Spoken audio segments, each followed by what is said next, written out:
Hello, Aaron. Could you please give an introduction about yourself? So I run a marketing agency in the United Kingdom. I'm a student of the SMCA campus, and I've been using what Professor Dylan teaches primarily on LinkedIn and some other social media platforms to create websites, run social media, like organic social media, and do SEO for my clients. And they're primarily tradesmen within the UK.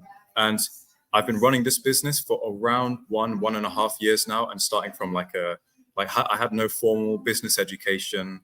Really, no one in my family ran any business. I didn't even know anyone who actually ran a business before, and I just completely learned from the real world how to, start my own business. Amazing. Okay, I want to go a bit more into background. Since you said family didn't have any experience in business, why didn't you want to go down the same route as them? What made you decide to become an entrepreneur? Well, I'd say a lot of it was seeing how hard my parents worked, and my parents worked very hard to give me a good upbringing. But the fact is that a lot of times the amount of hard work you do isn't necessarily correlated to how much reward you get, and it's obviously working hard on the right things. And obviously I also saw, I saw people like Tate, for example, and I saw other people who were excelling at their various fields, and I realized that I can, if they can do it, I can too. And so it kind of just put this fire in me to at least just try, like really just try to make the business work, and just to start learning. But yeah, it was really from online influences, people around me, and I just didn't want to kind of follow the traditional route, so to speak. Fair enough. And what were you doing before you joined the real world? What was the situation in your life? Well, before I joined the real world, I'm still studying now, but I was doing engineering. So I'm studying engineering at a university in the United Kingdom. And basically, I was just planning on, like, at some point, I wanted to start a business in the future, but I hadn't really cemented what I wanted to do. And the thing is, furthermore, I didn't have a plan. I really was trying, just hoping that sometime in the future, an opportunity might come up, or I might get exposed to some new, technology. And I was planning on doing it all myself. Like, I didn't understand the importance of having a team around you, like a team of brothers who actually are working on like the same thing, focusing on a goal. So before the real world, I'll be honest, I was a little bit aimless, so to speak. But I had a plan, but it wasn't really fleshed out. So yeah. Okay, and then you joined the real world. Actually, a step before that, what led to you actually joining? Because some people might find out about it and then Yeah. not join for several months or not join at all. So, what was the situation for you? Well, I actually found out about it probably as soon as Tate got famous. Like, as soon as the Hustlers University stuff started coming out, that's when I started seeing, oh, there's this new university. And I was, like I said, I was always wanting to do some kind of business, but I just didn't know what. And actually, my brother came to me, my older brother, and he actually just proposed to me, like, hey, we're both, because my brother's also doing software engineering.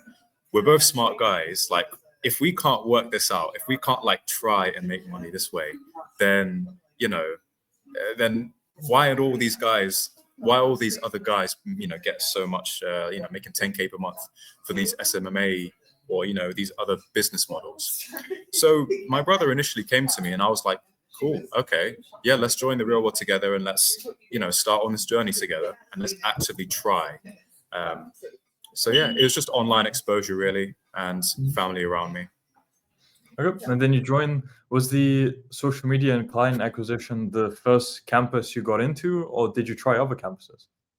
Well, I did, in the beginning, I did try a bunch of campuses, but I didn't commit to any of them. So, like, for example, I tried the Business Mastery campus, but very quickly I saw the social media client acquisition was right for me, just because, I, I mean, in the beginning, I had no idea how to speak on camera. Like, I wasn't a good communicator by any stretch of the imagination. And so I think the things I learned from the social media and client acquisition campus were instrumental to me being able to talk to a camera and get clients and customers from it.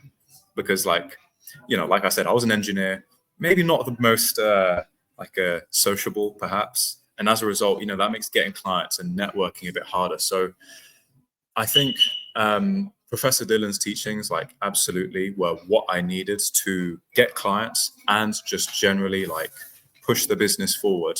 from my stage where I didn't know anything about how to communicate well. So yeah. Okay. And what was it like to actually learn the skill? Did you have any experience? I'm assuming you needed video editing for a marketing agency, right? So actually learning video editing, did you know anything about it before, or did you start completely new? I knew nothing. I didn't have any skills beforehand. I started from a place where like I was a bit of a like creative. Like I used Photoshop before and I was relatively adept at doing that, but I didn't know how to make websites or anything like that. So really I just started to learn by myself. Like in the same time, like, okay, I get an initial client, I do some work for him and I learn by doing that. And it's just a process of iterating. I just got new clients. I did work for them and then learned in that way. So at the same time I was building like the revenue, I was building my skills. And so that's like in the beginning, I knew nothing. I had to learn everything. And obviously I had my brother to work with me.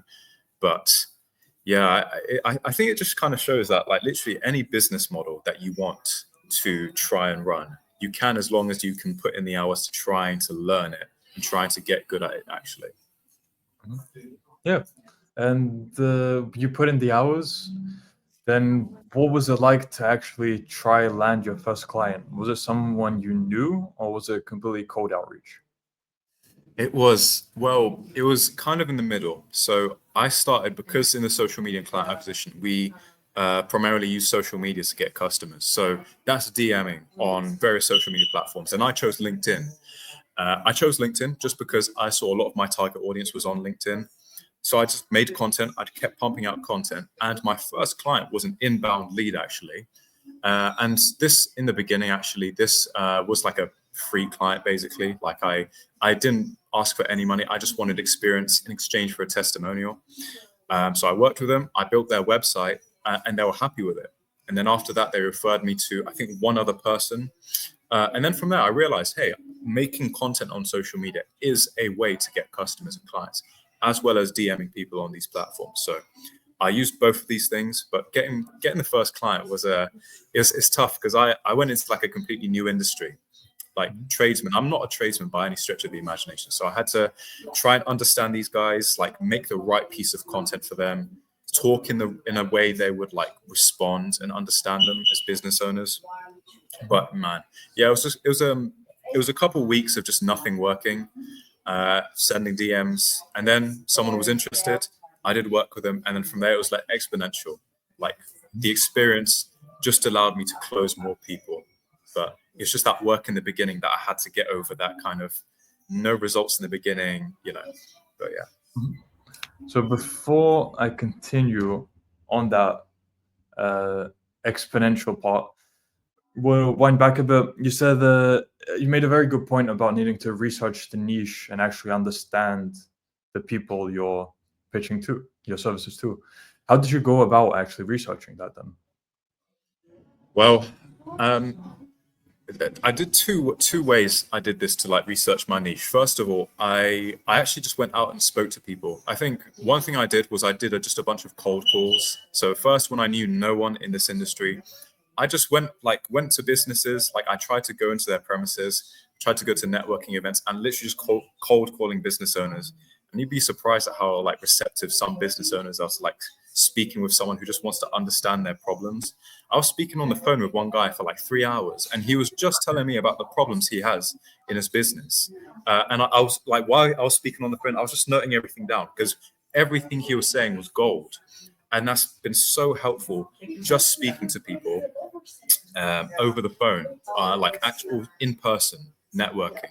So, like, literally just trying, like, you know, maybe you see in your local town you've got an event where you've got some of your potential customers going to. You've got to get over that initial like social anxiety. You've got to go there and speak to people. And hey, if you're awkward, that doesn't really matter. If you have a solution to their problems, then they're going to listen to you. They're going to hear you out. And that's a great way to get a first client. But Mhm. yeah, on the other hand, there is social media as well. If you put yourself out there as a competent guy, then that's another way. But yeah, man, you just put yourself out there really, and just talk to people. Really, just try to talk to people, and they'll tell you everything. Really. Amazing. So yeah, very cool idea there.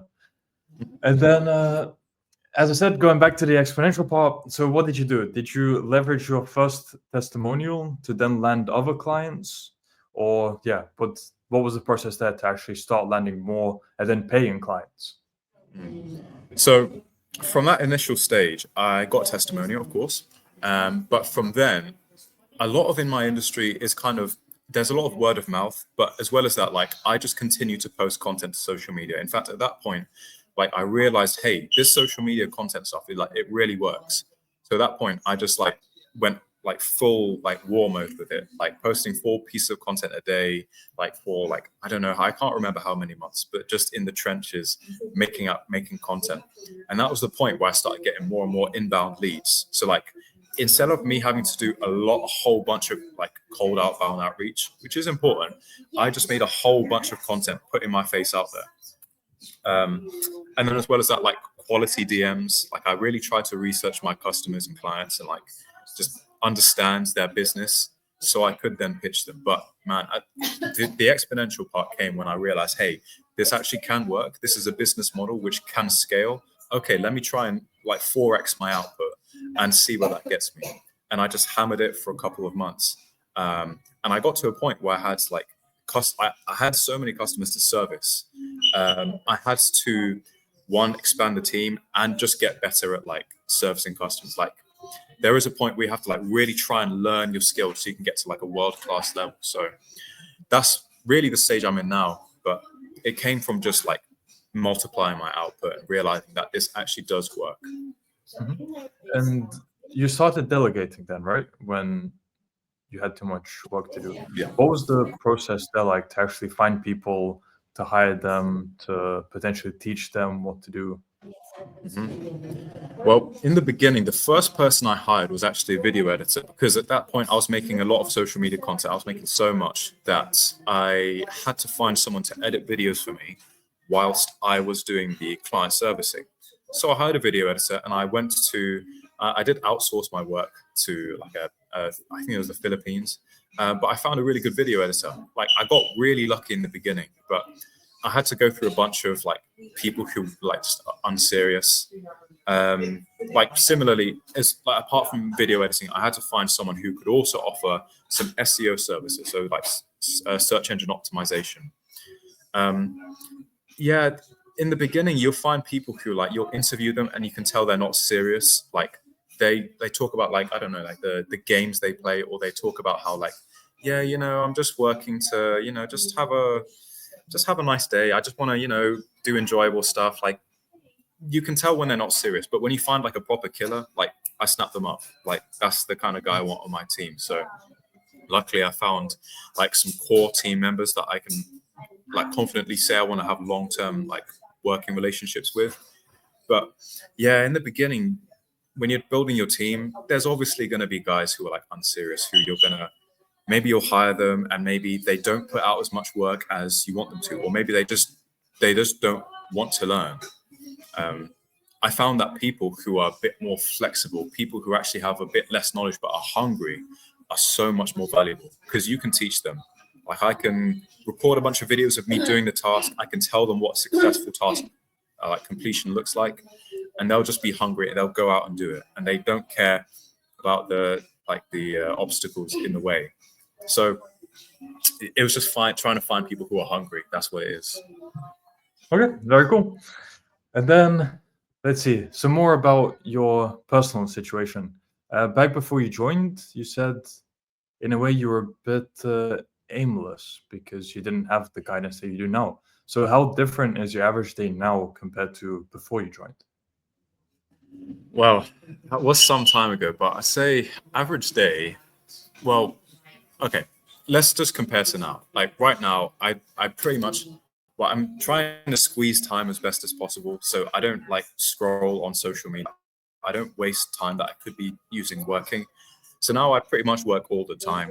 I train every day. Well, now it's actually Ramadan, so I have to train a little bit less. But I train every day. I work every day. I don't take like days off really. Even when I'm on holiday, it's a holiday with the purpose of working. When I'm not working, it's like there's something missing. Beforehand, I was a bit more relaxed with work. I did used to work every day, but the time I spent was much less effective. Like now I'm a bit more, well, a lot more focused. I know the goal. I know that, hey, to get an extra 1K a month, I need to do X, Y, Z tasks. So I'm clear and focused on what I need to do. Before I was a little bit more like, yeah, I'll just do the work I kind of want to. Like I was putting in hours, but they weren't really like productive hours and they weren't really meaningful because I just hadn't defined the goal. And also I didn't, I wasn't taking care of like my, I wasn't actively thinking about how much time I'm wasting on my phone or how much time I'm wasting consuming random content. Like now I just produce so much more than I consume. So it's really how I spend my time and what I spend my time doing now. That's much more different than before. Okay, amazing. And with what you're doing then, with how you're structuring your day, with building out a team, getting new clients, what has that resulted in terms of income for you so far? Well, in terms of income, so like, yeah, but I mean, comparing it to the beginning where it was just grinding, like pretty much aimlessly. Now I consistently have clients that I just work with every month. Like I do work with them. Like give great like services to them. So SEO, websites, they're all happy with it. In terms of like financial like outcomes, I'm still growing my business. Like I'm at the point where I'm around like 2K per month right now. So really, I'm just continuing to scale.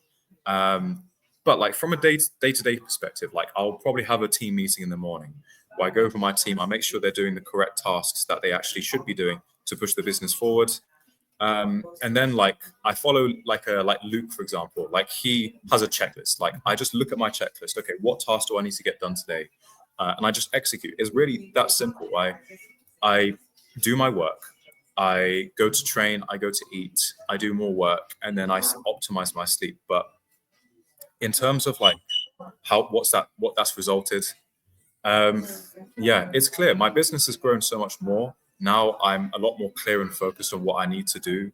Things are less like there's less hesitation. When there's an idea or an opportunity, I seize it now. Before it was kind of like, oh, but what if this happens? No, like now it's like, okay, make this happen. So of course, like I'm still growing the business, but from a perspective, like so much has changed in terms of I know what I need to do to make success happen, so to speak. Yeah. And are you still an engineering student, or have you finished? Did you drop out? What happened there? Well, I'm still doing that. I'm actually, I treat it as a blessing right now because I'm just really learning to squeeze my time as best as possible. I like I want to max out like literally everything. I need to get the best grade in my degree. I need a first class degree. I need to make sure I'm physically fit. I need to make sure my business is growing. Like everything needs to be on point. So that's just pushed me to like excel in every single area. So I'm not like sacrificing sleep or like my health to, for example, attain more like financial success. But like really, I'm in my situation right now. I'm still doing engineering, and that's in the long term. I do want to be doing engineering. But like right now, my business is teaching me so much about the business skills that I will need to manage a team, to like compete with other businesses, which is going to be helpful in the future when I have like a lot more means to start like an engineering company. But right now, it's really just a case of like I'm in the trenches, I'm still learning, and I'm trying to build up something that can like so I don't have to work like a normal job, for instance. I can just actually my dad has a saying, a poor man cannot learn kung fu. So, and what that means is basically, if you don't have the financial means to actually like focus day and night on like one specific thing, like your business, for example, like if you're, you have to go work a 9 to 5 and you can't really focus 100% to your business or to maybe something that you think is really important, then is probably not going to happen. Like you can't become world class at something without like being able to fully devote yourself to it. So that's the stage I'm in right now. Just getting to a point where I can do that. Amazing. So as an engineering student, now earning 2,000 a month online, doing whatever you want. And in the time that you finish university as well, maybe this scales even more. You say you want to be an engineer, but I guess you'll be able to do it side by side and have two sources of income. Or maybe you'll choose to just scale this further. I mean, it's completely up to you, but you actually have the freedom to decide what you want to do, because now you have the skill set for that. You're not fixed down one path. I have the freedom now to, like, I know that I could even use my engineering skills to just close like an engineering client. Like beforehand, I was thinking, oh, maybe I'll use my engineering skills I'll just get a job.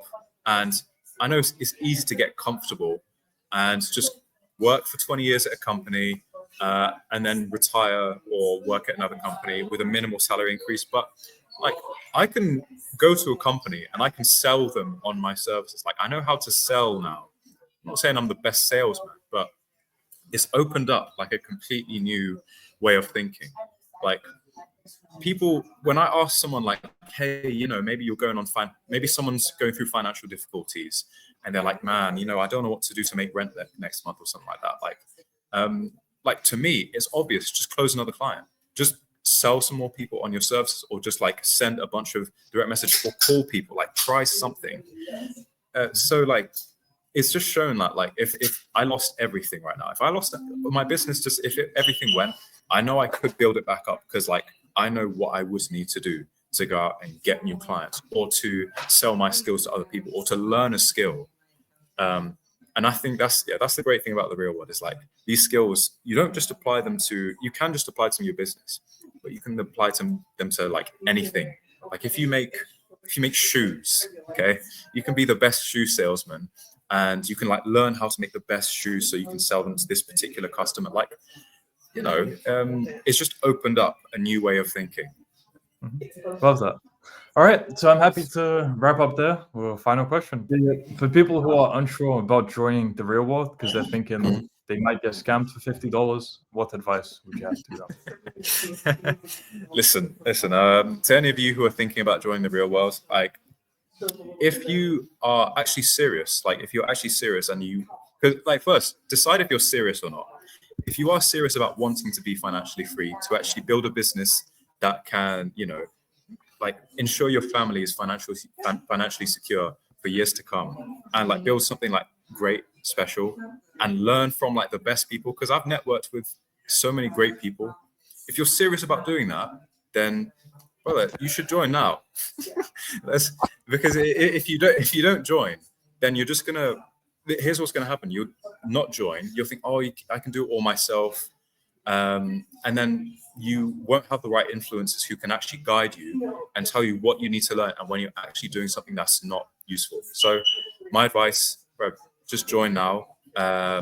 Try your best at it. Like, if you're really serious, actually try, and you will get results. There is no kind of like, oh, the business model, maybe it won't work. No, you can make it work if you put the time in and you actually try. But decide if you're serious or not. If you're serious, then go for it. But if you're not, then just go back to Netflix. Fair enough. All right. So now, for people who want to find out more about you or contact you, where could they do so? Yeah, so best place to contact me would be through either Real World, if you're inside, or through LinkedIn. Yeah, I've got a decently large LinkedIn profile. So if you search my name, Aaron O, on LinkedIn, I can also post my link. But you'll be able to find me, send me a message, get in touch with me. You can ask me more about my business if you want to, or you can just ask me about the real world if you want. But yeah, no, LinkedIn's the best place to find me. Perfect. So we'll add that to the description of video. And yeah, Aaron, been great speaking to you. Engineering student.